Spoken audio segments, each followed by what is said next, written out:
अस्सलामुअलैकुम तमाम लोगों को मेरा सलाम। और आज सबसे पहले हम जिस सॉफ़्टवेयर के बारे में बात करने जा रहे हैं उसका नाम है GW बेसिक सॉफ़्टवेयर।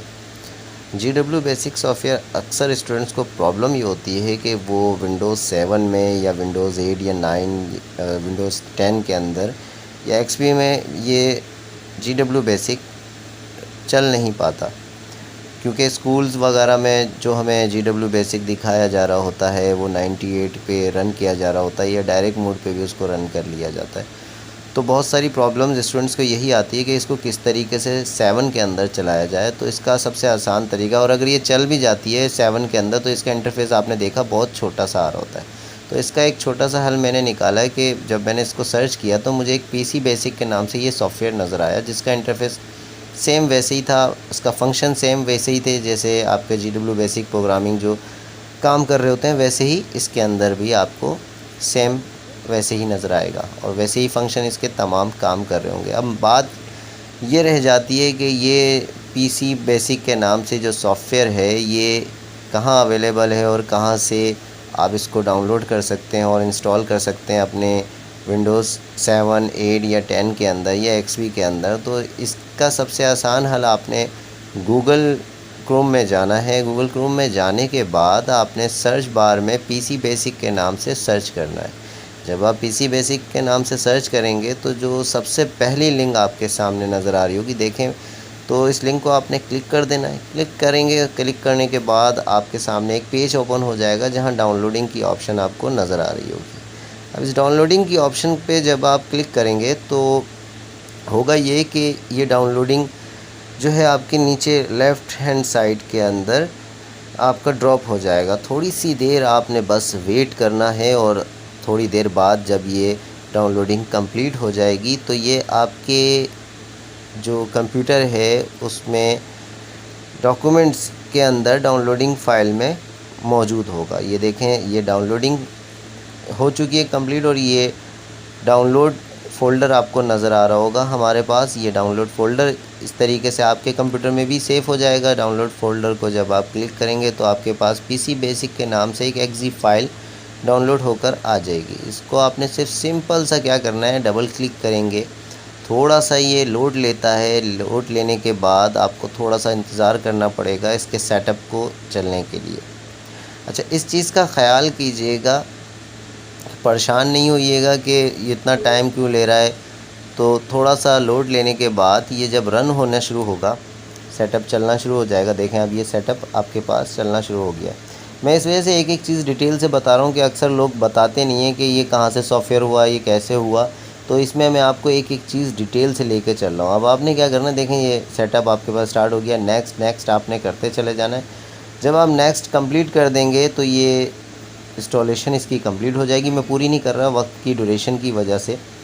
तो फिर ये कंप्लीट होने के बाद अब आप देखो कि GW बेसिक में एक चीज़ और भी हमारे पास होती है कि अक्सर लोग पूछ रहे होते हैं GW basic is stand for क्या है भाई।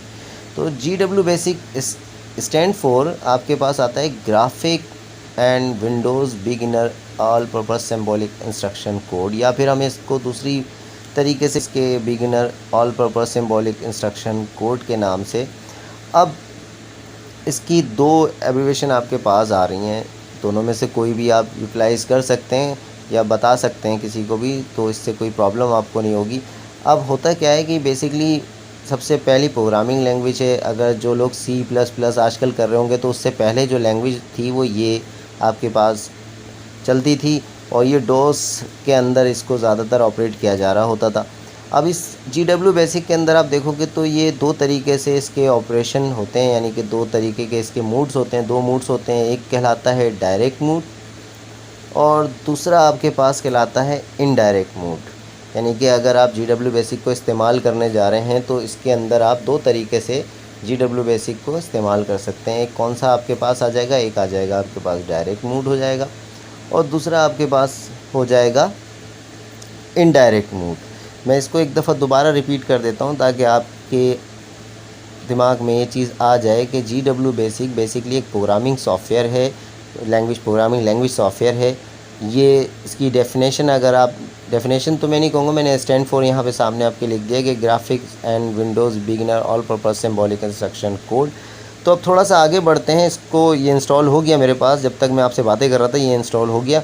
इंस्टॉल होने के बाद आपने इसको ओपन कर लेना है, डबल क्लिक करना है, थोड़ा सा टाइम लेने के बाद ये आपके पास ओपन हो जाएगा। देखें ये हमारे पास ओपन होके कुछ इस तरीके का इसका इंटरफेस आ जाएगा, जैसे GW बेसिक नॉर्मल आपका सॉफ्टवेयर होता है। अब देखें मैं सबसे पहले इसमें चलता हूँ डायरेक्ट मोड होता क्या है।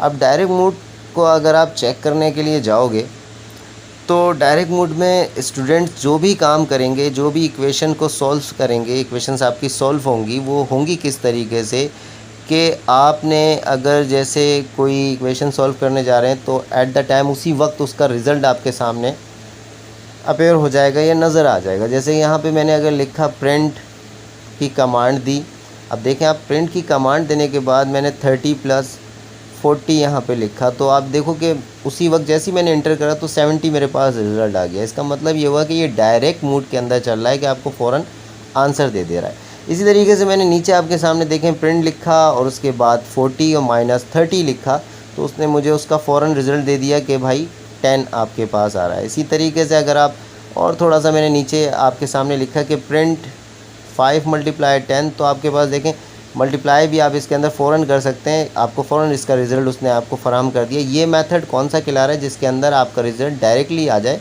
इसे हम कहते हैं डायरेक्ट मोड। अब मैंने लास्ट में एक कमांड यूज़ करी थी जिसको जब आपकी स्क्रीन पूरी अच्छी तरीके से भर जाए, आप काम कर रहे हैं और आप चाह रहे हैं कि मैं स्क्रीन को क्लियर करूँ, तो यहाँ पर आप यूज़ क्या करेंगे, CLS की कमांड यूज़ कर लेंगे।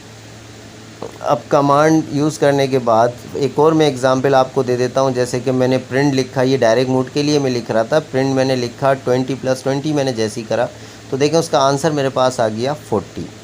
अब इसी तरीके से मैं प्रिंट अगर दोबारा लिखता हूँ और मैं डायरेक्ट मोड के अंदर काम कर रहा हूँ और मैंने कहा 20 को मैंने प्लस कर दिया 50 के साथ, तो फिर आंसर मेरे पास आपके सामने आ गया भाई 70 आ गया। अब थोड़ा सा हम और आगे चलते हैं। अब हम चलते हैं डायरेक्ट मोड, तो हमने अच्छी तरीके से देख लिया, समझ में भी आ गया होगा। आप इस पर प्रैक्टिस कीजिएगा और मज़ीद इस पर हम काम कर सकते हैं।